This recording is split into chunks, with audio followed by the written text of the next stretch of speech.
सुंदरनगर गणपती मंदिर परिसरात सामाजिक कार्यकर्त्या सौ तृप्ती सचिन दहितेंच्या पाठपुराव्याने 4 लाखाच्या निधीतून सोलर हायमास्ट उपलब्ध, नागरिकांकडून आभार।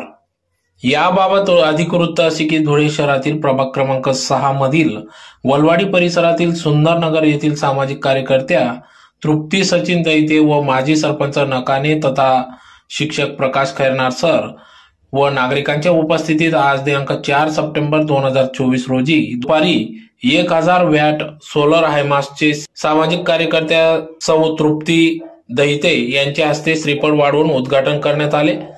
तर या सुंदरनगर गणपती मंदिर परिसरात सोलर हायमास्ट व्हावे यासाठी नागरिकांनी सामाजिक कार्यकर्ते सौ तृप्ती सचिन दहिते यांच्याकडे या मंदिर परिसरात लाईट सुविधा उपलब्ध व्हावी यासाठी अशी मागणी केली होती।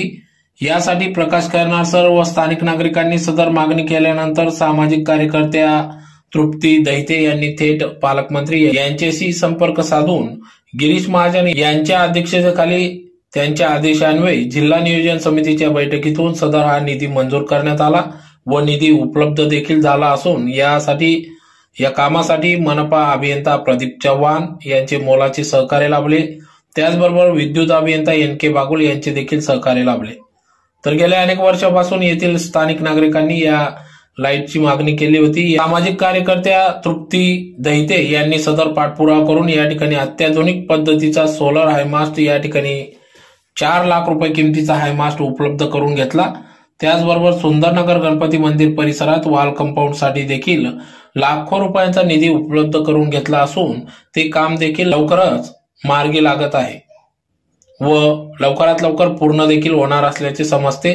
तर या प्रसंगी या ठिकाणी सोलर हायमास्ट सामाजिक कार्यकर्त्या तृप्ती दहिते यांच्यासह त्यांच्या हस्ते श्रीफळ वाढवून उद्घाटन करण्यात आले। तर कार्यक्रमाप्रसंगी प्रकाश Khairnar sir, Kiran Patil sir, Ravindra Suryavanshi, Vispute sir, सौ सुनीता चौधरी, एस मोरे, नयन पाटील, मनीष हाके, मोहन चौधरी, प्रताप पाटील, मंगेश धुमाळ, कृष्णा सूर्यवंशी, अथर्व चौधरी, विजय पाटील आदी सर्वच स्थानिक नागरिक या ठिकाणी उपस्थित होते। तर सुंदरनगर गणपती मंदिर परिसर हा पूर्ण प्रकाशमय झाला आहे।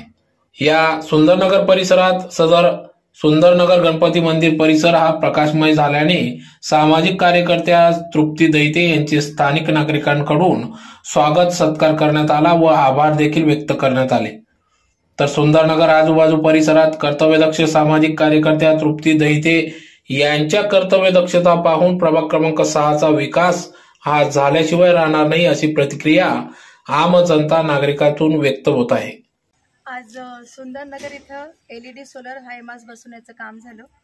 या कामासाठी आम्ही महानगरपालिकेकडे पाठपुरावा करत होतो। जवळजवळ 1 वर्ष झालं त्या गोष्टीला।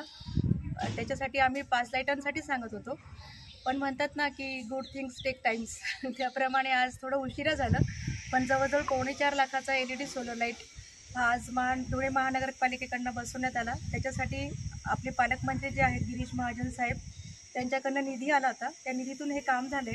त्याच्यामुळे आम्ही सगळे सुंदरनगरचे जेवढे पण रहिवासी आहे आम्ही ते सगळ्यांचे खूप ऋणी आहोत आणि या कामामध्ये सर्वात जास्त मदत केली ते आपल्या धुळ्याचे इंजिनियर आहेत प्रदीप चव्हाण रावसाहेब त्यांनी आणि धुळ्याचे विद्युत अभियंता बागुल रावसाहेब या दोघांनी मदत केली। या दोघांनी पाठपुरावा केला, त्याच्यामुळे आज आमचं सुंदरनगर प्रकाशमय झाले। त्याच्यासाठी त्यांचं खूप सारं आभार। आणि सर्वात महत्त्वाचं आपल्या धुळ्याचे जे आयुक्त आहेत त्यांना माझं एक निवेदन आहे या माध्यमातून मला द्यायचं आहे की कुत्र्यांचं निर्बीजीकरणाचं काम त्यांनी लवकरात लवकर करावं। कारण आजकाल सगळीकडनं निवेदनं येत आहेत की कुत्र्यांचा बंदोबस्त करा असं आपण नाही म्हणू शकत। बंदोबस्त करा हे चुकीचा शब्द आहे। त्यांचं निर्बीजीकरण करा, त्यांच्यासाठी योग्य ती सोय करा। कारण सुप्रीम कोर्टाचे आदेश आहेत की कुत्र्यांसाठी राहण्याचे, खाण्याचे, त्यांना आपण राहायचा अधिकार आहे, त्यांना पण खायचा अधिकार आहे, ते पण जीव आहेत, त्यांच्याकडे जीव म्हणून बघा। तुम्ही जेव्हा एखादी ॲक्शन करतात तेव्हाच त्याला रिॲक्शन असतात।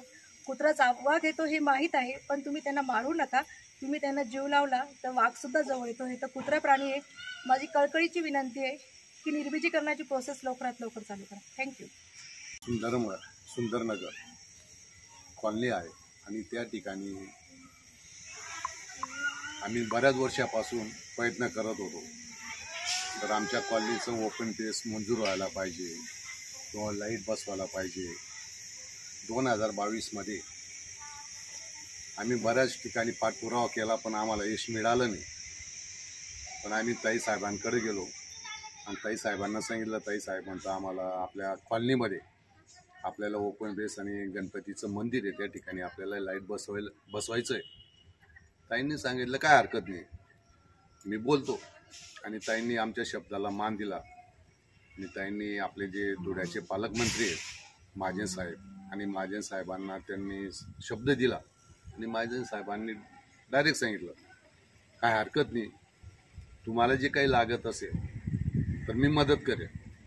मग ताईंनी सांगितलं आम्हाला जास्त नको मदत, आम्हाला गणपती मंदिराजवळ गणपती बसवता त्या ठिकाणी लावून द्या आणि ओपन बेस आमचं बांधून द्या. त्या पद्धतीने ताई साहेबांच्या मार्गदर्शनाखाली पालकमंत्री साहेबांनी आमच्या सुंदरनगरमध्ये ओपन बेस बी मंजूर करून दिलेले आणि लाईटचं आज 5/9/2024 ताईंच्या हस्ते उद्घाटन झालं. आणि त्याच्यानंतर आमचे सर्व सुंदरनगरमधले मग भाऊसाहेब असेल, आमचे सर असेल, रावसाहेब असेल, जयेश असेल, तरुण मंडळी जी असेल, बालगोपाल, त्यांनी सर्वांच्या सहकार्यामुळे आजचं उद्घाटन आम्ही केलेले.